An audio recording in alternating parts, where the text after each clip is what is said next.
जय हिंद साथियों। पुनः स्वागत है जीके की एक और क्लास। आज की क्लास में हम SSC GD GK mock test चौथा लगाएंगे। हम 3 जीडी के जीके के मॉक टेस्ट लगा चुके हैं, ये चौथा है। आप प्लेलिस्ट में जाकर उन तीनों को लगा सकते हो और अपनी तैयारी को चेक कर सकते हो। इससे क्या फ़ायदा है कि आपकी तैयारी की मालूम पड़ जाएगा कि आपकी तैयारी कैसी है। तो शुरुआत करते हैं। आप कर दीजिए चैनल सब्सक्राइब, हम करते हैं शुरू।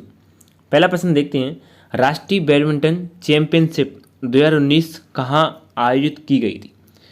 देखो, खेल से एक न एक प्रश्न जरूर बनता है। तो राष्ट्रीय बैडमिंटन चैंपियनशिप 2019 कहाँ आयोजित की गई थी, इसका सही जवाब क्या है, सोचिए और बताइए।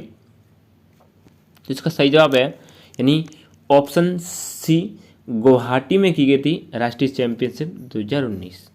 ये ऐसे प्रश्न करंट के ज़्यादा पूछे जाते हैं। दूसरा प्रश्न देखते हैं। दूसरा प्रश्न है कि निम्नलिखित में से कौन सी परिस्थिति कॉफी के बागानों को नुकसान पहुंचा सकती है। ऐसी कौन सी परिस्थिति है जो कि कॉफी के बागानों को नुकसान पहुंचा सकती है। ये सभी के सभी प्रश्न पूछे गए। इसका सही जवाब क्या है, तो इसका सही जवाब क्या है, सोचिए और बताइए। तो इसका सही जवाब है ऑप्शन सी, बेरी परिपक्वन के समय अगर वर्षा हो जाती है तो ये कॉफी के बागानों को नुकसान पहुंचा सकती है। अब देखते हैं तीसरा प्रश्न। चैनल पर नए तो चैनल को सब्सक्राइब जरूर कर लें। तीसरा प्रश्न है, किस किले को मराठा साम्राज्य का पहला स्तंभ माना जाता है। कौन सा किला है जिसे मराठा साम्राज्य का पहला किला माना जाता है। इसका सही जवाब क्या है, ये रहे आपके ऑप्शन। तो इसका सही जवाब क्या है, इसका सही जवाब है यानी ऑप्शन बी, प्रचंडगढ़ किले को मराठा साम्राज्य का पहला स्तंभ माना जाता है। चौथा प्रश्न देखते हैं। चैनल पर नए तो चैनल को सब्सक्राइब जरूर कर लेना। चौथा प्रश्न है कि वेरीनाग में एक झरना भारत के उत्तरी भाग में किस नदी का स्रोत है। वेरीनाग में एक झरना है जो कि भारत के उत्तरी भाग में किस नदी का स्रोत माना है। इसका सही जवाब क्या है, तो इसका सही जवाब है ऑप्शन ए, झेलम नदी। झेलम नदी का स्रोत माना जाता है। वेरीनाग में झरना जो कि भारत के उत्तरी भाग में है, यानी झेलम नदी का स्रोत माना जाता है। तो इसका सही जवाब अब देखते हैं। पांचवा प्रश्न कि निम्नलिखित में से कौन सी टीम 2023 आईपीएल विजेता बनी। 2023 का आईपीएल खिताब किस टीम ने जीता था, इसका सही जवाब है। इसका सही जवाब क्या है, ये रहे आपके ऑप्शन। तो इसका सही जवाब क्या है बताइए। इसका सही जवाब है option B, Chennai Super Kings ने जीता था 2023 का आईपीएल का खिताब। छठा प्रश्न देखते हैं। ऐसे ही प्रश्न ज़्यादा पूछे जाते हैं। छठा प्रश्न है कि एतमाद उद दौला का मकबरा कहाँ स्थित है। एतमाद उद दौला का जो मकबरा है वो कहाँ स्थित है, इसका सही जवाब क्या है। तो इसका सही जवाब क्या है, ये रहे आपके ऑप्शन। तो इसका सही जवाब है ऑप्शन डी, आगरा में है एतमाद उद दौला का मकबरा।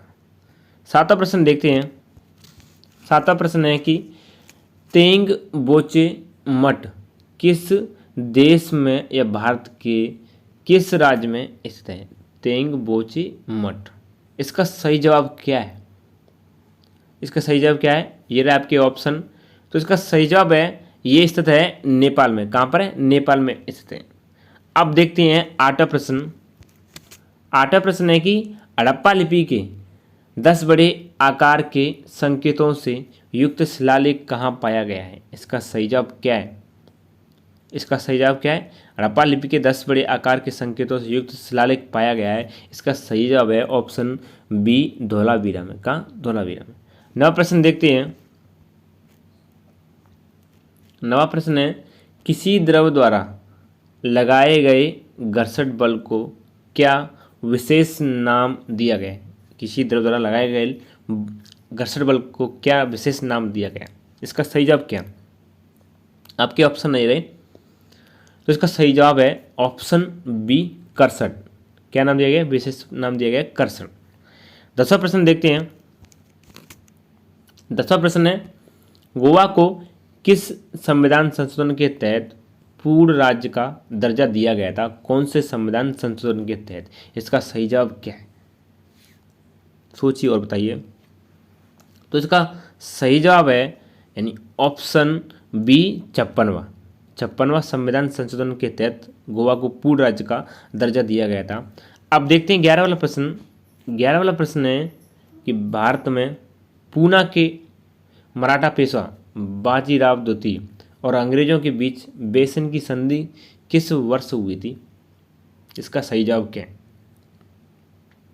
सोचिए और बताइए। इसका सही जवाब है ऑप्शन डी, 1802 में हुई थी। मराठा पेशवा बाजीराव द्वितीय और अंग्रेजों के मध्य बेसन की संधि। 12 वाला प्रश्न देखते हैं। 12 वाला प्रश्न है कि भारत का केंद्रीय बजट तैयार करने वाला बजट प्रभाग वित्त मंत्रालय के अधीन किसका हिस्सा है? भारत का केंद्रीय बजट जो कि तैयार करने वाला बजट प्रभाग वित्त मंत्रालय के अधीन किसका हिस्सा माना जाता है? इसका सही जवाब क्या है? इसका सही जवाब क्या है? तो इसका सही जवाब है आर्थिक कार्य विभाग। ऑप्शन डी सही है, आर्थिक कार्य विभाग का हिस्सा माना जाता है।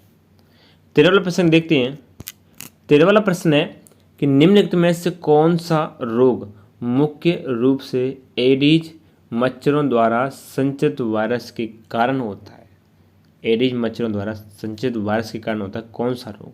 इसका सही जवाब क्या है? इसका सही जवाब क्या है? तो इसका सही जवाब है ऑप्शन बी, जीका बुखार।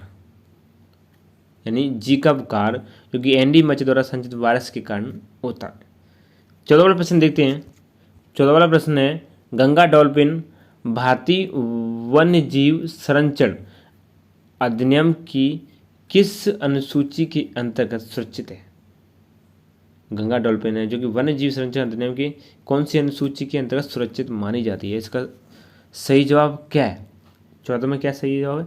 इसका सही जवाब है ऑप्शन सी, पहली अनुसूची के अंतर्गत। 15 वाला प्रश्न देखते हैं इस मॉक टेस्ट का। 15 वाला प्रश्न है कि अवध का अंतिम नवाब कौन था? तो अवध का जो अंतिम नवाब था वो कौन था? इसका सही जवाब क्या है? इसका सही जवाब है ऑप्शन डी, वाजिद अली शाह थे अवध के अंतिम नवाब। 16 वाला प्रश्न देखते हैं।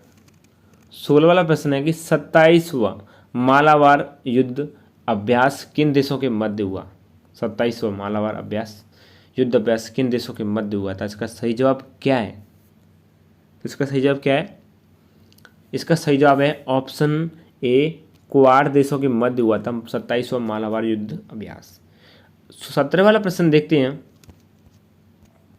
17 वाला प्रश्न है वैश्विक शांति सूचकांक 2023 में भारत का कौन सा स्थान है? तो वैश्विक शांति सूचकांक के अंतर्गत 2023 के भारत का कौन सा स्थान है वैश्विक शांति सूचकांक में? इसका सही जवाब क्या है? उसका सही जवाब है ऑप्शन ए, 126वां स्थान है वैश्विक शांति सूचकांक में। 18 वाला प्रश्न देखते हैं। 18 वाला प्रश्न है कि मेजर ध्यानचंद खेल रत्न पुरस्कार में कितनी राशि दी जाती है? इसका सही जवाब क्या है? मेजर ध्यानचंद खेल रत्न पुरस्कार में कितनी राशि दी जाती है? तो इसका सही जवाब क्या है? तो इसका सही जवाब है ऑप्शन ए, 25 लाख राशि दी जाती है मेजर ध्यानचंद खेल रत्न पुरस्कार में। 19 वाला प्रश्न देखते हैं। 19 वाला प्रश्न है कि द प्रिंस पुस्तक के लेखक कौन है? द प्रिंस पुस्तक के लेखक कौन है? इसका सही जवाब क्या है? ये रहे आपके ऑप्शन। द प्रिंस पुस्तक के जो लेखक हैं वो हैं आपके ऑप्शन बी में मैकियावेली हैं द प्रिंस पुस्तक के लेखक। इस मॉक टेस्ट का अंतिम प्रश्न, इसके बाद आपको कमेंट करके बताना है कि आपके कितने प्रश्न इसमें से सही हैं। अगर आपके ये समझो कि 15 प्लस हो रहे हैं तो तैयारी आपकी बहुत अच्छी है, लेकिन आपके अगर 10 से नीचे जा रहे हैं तो समझिए कि आपको और मेहनत करनी है।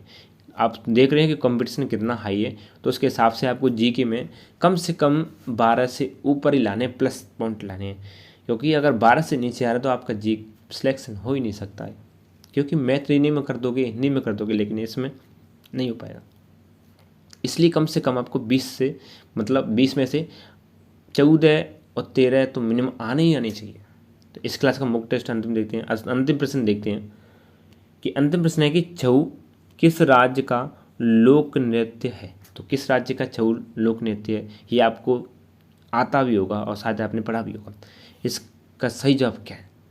तो छऊ झारखंड का, कहाँ का? झारखंड का लोक नृत्य माना जाता है। ये रहे आपके 20 प्रश्न। कमेंट करके बताना कि कितने प्रश्न इसमें से सही गए। कमेंट करके बता दिया करो कि मेरे इतने सही गए कि इतने सही गए। अगर आपको इसमें से लगाना नहीं आ रहा मॉक टेस्ट तो मैं बताऊँ, एक खाली पेज लीजिए, कॉपी लीजिए खाली, उसमें से ऐसी लाइन खींचिए, सही वाले इधर लिखिए, गलत वाले इधर। सही वाले जैसे आपका पहला सही है ऐसे, फिर कॉमा बना के चौथा सही है, पांचवा सही है, ऐसे लिख दिया। उसके बाद गलत वाले जैसे छठवा गलत है, तीसरा गलत है। अब इससे क्या फायदा है आपको, तो इसमें आप काउंट कर सकते हो 1 4 5, ये जो मेरे सही है इतने काउंट इतने गलत हो गए।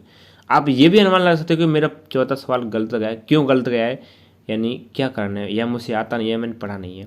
ये भी देख सकते हो कि तीसरा प्रश्न मेरा सही है, मतलब आप एनालाइज कर सकते हो। तो इस तरह मॉक टेस्ट आते रहेंगे। चैनल को सब्सक्राइब जरूर कर लेना, साथ ही वीडियो क्लास को शेयर कर देना। थैंक यू, मिलते हैं एक और क्लास के साथ।